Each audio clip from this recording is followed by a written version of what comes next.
very soon meet. We're doing a 5-day period. We'll see how that goes.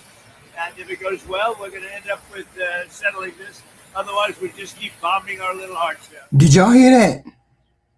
He just said, if the deal doesn't work out, we'll just keep bombing our little hearts out. He said it was like nothing, like that's just the next step.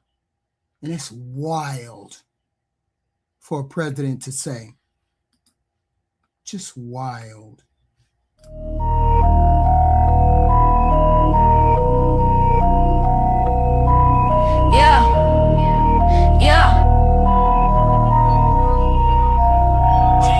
Listen, there's a difference between strong language and careless language and sounding casual about something very, very serious. And when you're talking about bombing, when you're talking about escalation, when you're talking about actions that affect real people, that's not supposed to sound very callous and light. That's not supposed to sound like a backup plan you just throw out in conversation. That's supposed to sound deliberate, measured, because the consequences are real. And when it doesn't sound like that, people should pay attention. They want very much to make a deal. We'd like to make a deal too. We're going to get together today by probably phone because it's very hard to find a country. It's very hard for them to get out, I guess. But we'll at some point very, very soon meet. We're doing a 5-day period. We'll see how that goes. Now listen to that part. We're hearing about strong talks. We're hearing about a deal coming together. We're hearing about meetings, maybe by phone, maybe in person. But at the same time, we're also being told leadership has already been taken out. So now you got to ask, who exactly are you talking to? Because negotiations don't happen in a vacuum. They require structure. They require leadership. They require somebody on the other side who's actually willing to talk to you and who actually has the authority to make those decisions. If leadership has been disrupted, then what does a deal even look like? Who is agreeing to do what? And how stable is that government going to be in order to take you at your word? Because if the structure on the other side is not clear, then the outcome is not clear either.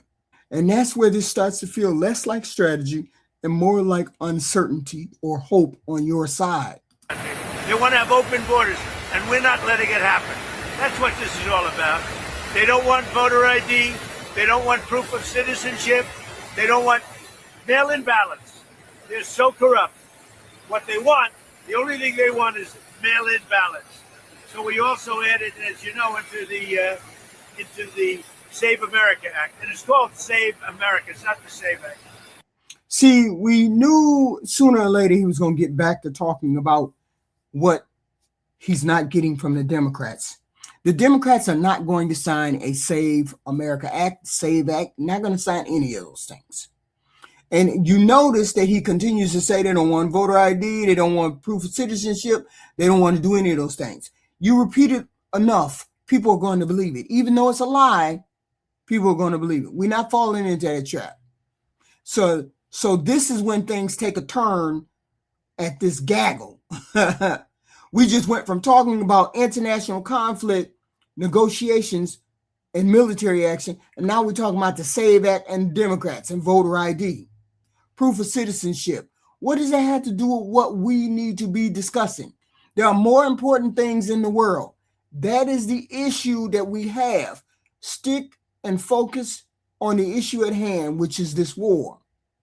That's a completely different lane. This is domestic policy you're talking about. We're talking about global policy. That is internal politics. And now it's being inserted into a conversation about foreign conflict. So now you got to ask yourself, why? Why bring all of that up? Why pivot from global strategy to domestic political messaging in the middle of a serious discussion?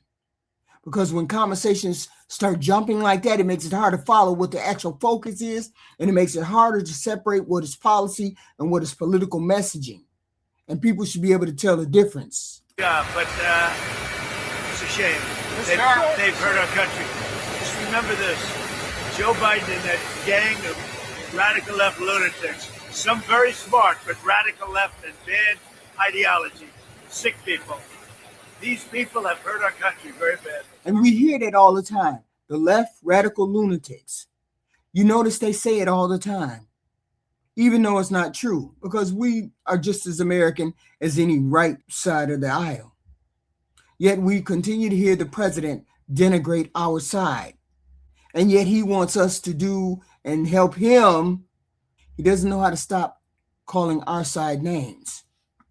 See, so now it lands there. Blame, strong language, pointing fingers. And look, politics is always going to have disagreements. I get all that. That's not new. But when every issue, when it's foreign policy, whether it's domestic policy, military action, national security, it's the Democrats' fault? It's the Democrats' fault?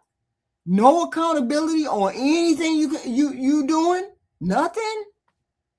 This is when it gets old. It done got old. At some point, I want to understand, what's the plan? What's the direction of this country that you're trying to take us? What are we actually doing moving forward? Because everything keeps circling back to blaming Biden, blaming the Democrats.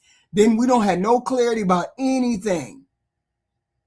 Because every time you open your mouth, it's Biden this, Biden that, Biden this, Biden that. And that's really what all this comes down to. It's not just one comment. It's not just one moment. It's the pattern, the shift in tone, the jumps between topics, the lack of a straight line from A to B.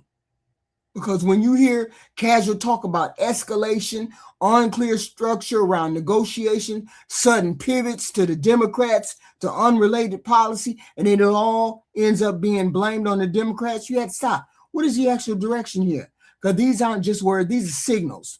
And those signals tell you how decisions are being made. Ain't being made, you're just making decisions and then blaming it on the Democrats.